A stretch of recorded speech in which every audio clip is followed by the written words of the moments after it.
वेदों के वास्तविक मर्म को जानने में बड़े बड़े विद्वान लोग मोहित हो जाते हैं, समझ नहीं पाते इसका मतलब क्या है।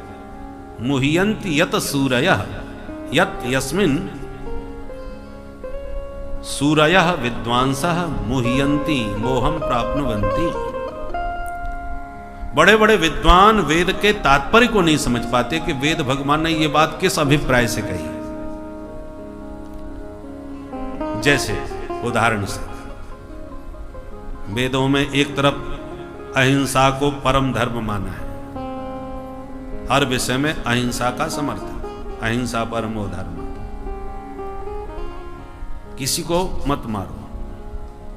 और वही वेद कहता है पशु नालभेत, अमुक यज्ञ में अमुक पशु का अमुक विधि से बलिदान कर दो। अब बोलो, एक तरफ हिंसा का विरोध और दूसरी तरफ हिंसा का आदेश, तो बुद्धि भ्रमित नहीं हो जाएगी कि वो सही कह रहे हैं कि ये सही कह रहे हैं, कहना क्या चाह रहे हैं। इसलिए मुह्यन्ति यत सूरयः, वेदों के वास्तविक तात्पर्य को वही समझ सकता है जिसने गुरु परंपरा से सांगोपांग वेदों का स्वाध्याय किया है। इसलिए वेदों की किताबें नहीं हुआ करती थी, पुस्तकों में नहीं होता था, केवल गुरुदेव ने सुनाया और शिष्य ने सुन के धारण कर लिया। इसलिए वेदों का नाम श्रुति हुआ। श्रुति माने जो श्रवण करके ही धारण किया जाए।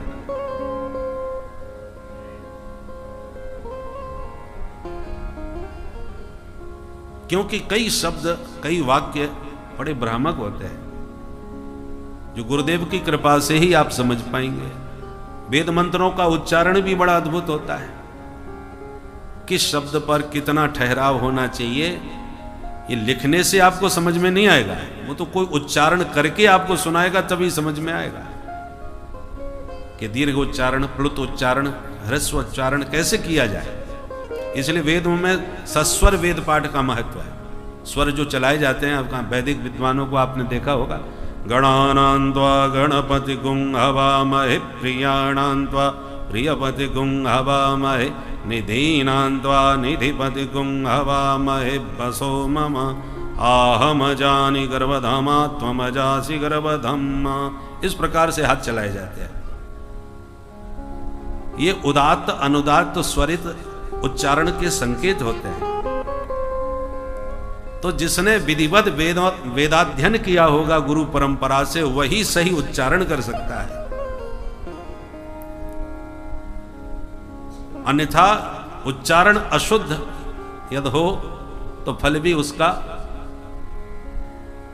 ठीक नहीं मिलेगा।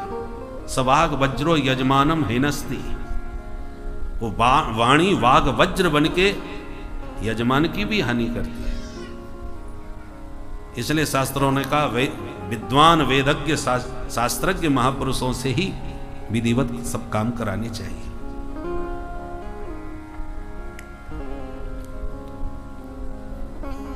और इसलिए ऋषियों ने सबको वेदाधिकार नहीं दिया, क्योंकि अल्पज्ञ यदि वेद का अध्ययन करेगा तो अनर्थ ही अधिक होगा। बिभेत्यल्प श्रुतात् वेदो मामयम प्रहरस्यति। अल्पज्ञ से वेद घबराते हैं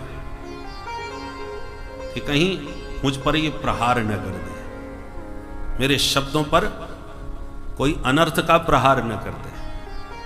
जैसे आपका ऑपरेशन होने वाला हो और डॉक्टर साहब आकर के कहें भैया आराम से लेटे रहना, मैं भी आज जिंदगी में पहली बार ऑपरेशन करूंगा, तो सोचिए आप पर क्या बीतेगी। ऐसे अल्पज्ञ से डर लगे, स्वाभाविक है भयभीत होना कि इसकी थोड़ी सी असावधानी मेरा तो अनर्थ कर देगी। विभेत्यल्प श्रुताद् वेदो मामयम प्रहरस्यति। इसलिए अल्पज्ञ से वेद भी घबराते हैं। सरस्वती डरती है। मुह्यन्ति यत सूरयः।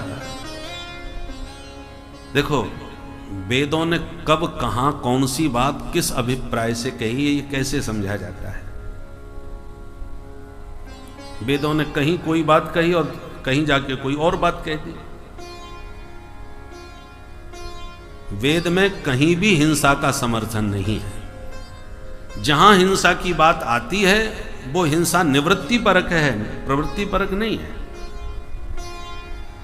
जैसे किसी को बहुत अधिक धूम्रपान की आदत है, एक दिन में न जाने कितनी बीड़ी सिगरेट पी जाता है।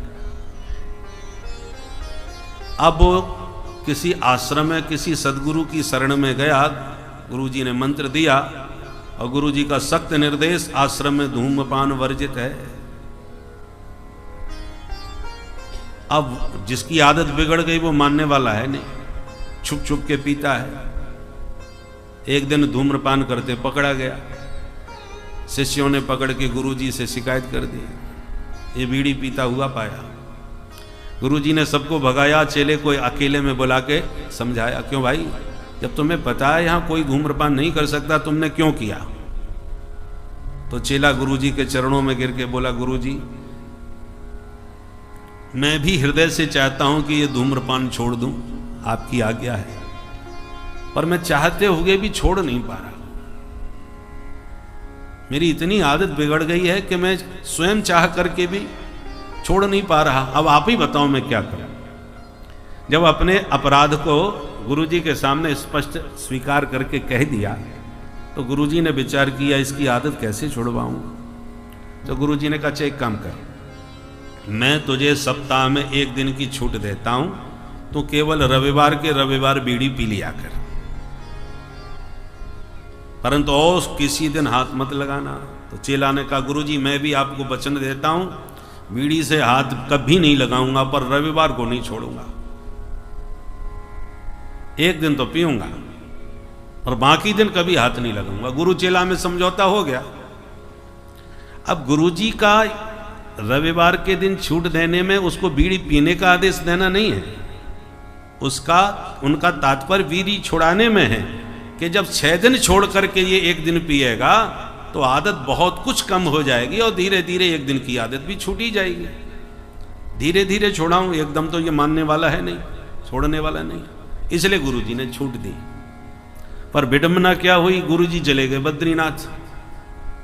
जो आया रविवार तो चेला ने सरेआम पीना चालू कर दिया, गुरुजी तो है ही नहीं। अब ये समझौता अन्य को पता नहीं कि गुरुजी के और बीच में इसमें क्या समझौता हुआ है। जब सरेआम उसने बीड़ी पी तो चेलाओं ने कहा, तेरी शिकायत करेंगे, आने दो गुरुजी को। तो खुलेआम बीड़ी पीता घूम रहा है आश्रम में।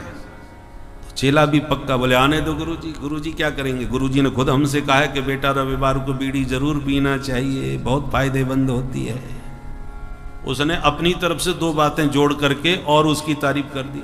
अब ये बात सही है, गुरुजी ने कहा था, पर गुरुजी के कहने का तात्पर्य कुछ और था। चेला ने उसके शब्द का अनर्थ कर डाला, अपने ढंग से 2 बातें जोड़ करके उसकी महिमा को गा डाला कि पीना चाहिए। बस यही गड़बड़ी हो गई। ठीक इसी प्रकार वेदों ने देखा कि जीव की कुछ बातों में बहुत अधिक प्रवृत्ति है। मांस मदिरा मैथुन में जिन प्राणियों की बहुत अधिक रुचि है, इसको नियंत्रित कैसे किया जाए, इसलिए संविधान आदेश के रूप में वेदों ने दिया कि वह अमुक यज्ञ करते समय अमुक पशु का बलिदान कर सकते हो। अब जो अहिंसा को परम धर्म बता रहा है वेद, वो हिंसा की आज्ञा क्यों दे रहा है? मारने के लिए आज्ञा नहीं दे रहा। जो मारे बिना नहीं रह पा रहे उनको मांस का और हिंसा का नियंत्रण करने के लिए एक दिन की छूट दी है। अब कोई केवल मांसाहार करने के लिए तो इतना बड़ा यज्ञ नहीं करवाएगा। यदि किसी को मांस खाए बिना नहीं रहा जाता तो अमुक यज्ञ करते समय अमुक पशु का बलिदान करो। तो ये विधान हिंसा में नहीं अहिंसा में है। आलभन शब्द के 2 अर्थ होते हैं। आलभन माने स्पर्श होता है, आलभन माने हिंसा भी होता है। तो पशून आलभेत, वेद ने ये वचन दिया, पशु का स्पर्श करे। तो जो हिंसा में तात्पर्य है वो स्पर्श से भी हो सकता है, पर जो हिंसा में प्रीति रखने वाले उन्होंने हिंसा का ही अर्थ किया, वेद का वचन आधार मान के। वेदों ने कहा, देखो वाक्य लिखा है पशून आलभेत, पशु का आलभन कर दो। विवाह पद्धति में विवाह के अवसर पर एक वचन आता है, ततो वरः कन्यायाम हृदयम आलभेत, इसके बाद वर कन्या के हृदय का स्पर्श करे। अब यहां पर ततो वरह कन्यायाम हृदयम आलभेत, यहां आलभन का अर्थ यदि हिंसा कर दिया जाए तो बोलो क्या अनर्थ हो जाएगा। उसके बाद वर कन्या के हृदय का हिंसा कर दे, तो भैया कहां किस अभिप्राय से कौन सी बात कही है उसका सही ढंग से अर्थ लगाए, अनर्थ न किया जाए। किसी ने भोजन करते समय कहा सैंधव माने, अब सैंधव का अर्थ घोड़ा भी होता है, सैंधव का अर्थ नमक भी होता है। तो भोजन करते समय यदि उसने कहा सैंधव माने और तुम घोड़ा लेके पहुंच जाओ तो मूर्खता सिद्ध होगी। उस समय उसका अभिप्राय नमक मांगने में है, भोजन कर रहा है तो नमक की आवश्यकता पड़ी कि नमक कम है। और राजा साहब शिकार खेलने के लिए पूरे तैयार होकर के निकले और फिर कहा सैंधव माने और नमक की पोटली लेके वहां कोई पहुंच जाए तो वहां मूर्खता सिद्ध होगी। देश काल परिस्थिति के अनुसार शब्द का सही अर्थ लगाना चाहिए। तो हिंसा के प्रेमी लोगों ने हिंसा में अर्थ लगाया और वेद को आधार बना लिया कि वेदों में ऐसा लिखा है। इसलिए वेदों में कब कहां कौन सी बात किस अभिप्राय से कही गई है इसको बहुत सोच समझ करके उसका तात्पर्य कोई विद्वत जन ही ठीक से लगा पाते हैं, नहीं तो लोग प्राय अर्थ का अनर्थ कर डालते हैं। जैसे एक गांव में एक जमींदार साहब थे, बड़ा रुतबा था, पर उनकी आदत पड़ गई चावलों का माड़ पीने की। माड़ समझ गया, पुराने जमाने में जब भात बनाया जाता था तो चावल का पानी निकाल दिया जाता था, फेंक दिया जाता था। तो जो पानी फेंक दिया जाता है ठाकुर साहब को वही गर्मा गर्म माड़ पीने में स्वाद आता था। अब अपना अपना स्वाद, पर बेचारे घर में ही चुपचाप पीते थे, बाहर नहीं पीते थे, किसी को बताते भी नहीं थे, नहीं तो लोग उपहास करेंगे इतने बड़े राजा हो करके बताओ चावल का माड़ पीते। अब एक दिन ठाकुर साहब के घर में ही आवश्यक मीटिंग चल रही थी, गणमान्य लोग दूर दूर से आए हुए थे और उधर उनकी धर्मपत्नी जी ने गर्मा गर्म माड़ निकाल के कठौता में धर दिया और बेटे को बुला के कहा बेटा जल्दी जाओ पिताजी को बुला के लाओ, फटाफट माड़ पी जाए नहीं ठंडा हो जाएगा। लड़का तुरंत गया पिताजी को बुलाने, वहां देखा तो मीटिंग चल रही है, बड़े बड़े लोग बैठे हुए। बच्चे ने सोचा यदि मैंने सबके बीच में कह दिया पिताजी चलो माड़ पी लो तो मेरी पिटाई जरूर हो जाएगी, बात खुल जाएगी, और यदि नहीं कहता पिताजी से तो उधर माड़ ठंडा हो जाएगा तो मैया मारेगी। कब से भेजा है तूने अभी तक बता नहीं पाया, पूरा माड़ ठंडा करवा दिया। तो बच्चा बड़े दुविधा में पड़ गया, कैसे कहूं। बड़ा होशियार था, उसने ऐसी शब्दावली में अपनी बात कही कि पिताजी के अतिरिक्त किसी के पल्ले नहीं पड़ी। सबके बीच में कहता है पिताजी, बोले हाँ बेटा, बोले पिताजी धानुपुर से माणू जी आए हैं, कठौता घाट पे बैठे हैं, जल्दी चल के मिल लो नहीं शीतलपुर को चले जाएंगे। बोलो राधे राधे। अब जो बाहर के लोग आए थे जिनको संदर्भ का पता नहीं, उन्होंने सोचा धानुपुर नाम का कोई शहर है, वहाँ से माणू नाम के कोई सज्जन मिलने आए हैं, कठौता घाट पे बैठ के कहीं राह देख रहे हैं, ठाकुर साहब यदि नहीं मिलेंगे तो शीतलपुर नाम के शहर में चले जाएंगे। बाहर के लोगों को यही अर्थ समझ में आया और उसका असली अर्थ जो था वो केवल ठाकुर साहब समझ पाए कि धान से उत्पन्न चावलों का माड़ निकला, कठौता में धरा है, जल्दी चल के पी लो नहीं ठंडा हो जाएगा। शब्द वही है पर असली अर्थ अकेले ठाकुर साहब के अलावा दूसरा कोई नहीं समझ पाया। उसी प्रकार वेदों ने कब कौन सी बात किस अभिप्राय में कही है, ये परंपरा प्राप्त है, जो गुरुमुख से जो श्रुतियों का अध्ययन किए हैं वो तो समझ जाते हैं क्योंकि उन्हें संदर्भ का ज्ञान है। परंतु जो एकाकी दो चार मंत्र पढ़ लिए, यहाँ से पढ़ लिए, कुछ वहां से पढ़ दिए, वो भ्रम में पड़ जाते हैं कि इसका क्या मतलब होगा। इसलिए मुह्यन्ति यत सूरयः, बड़े बड़े विद्वान जिस वेदों के तात्पर्य को जानने में मोहित हो जाते हैं, वह वेदों का दिव्य ज्ञान भगवान ने ब्रह्मा को सहज भाव से ही सृष्टि के आदि में करा दिया।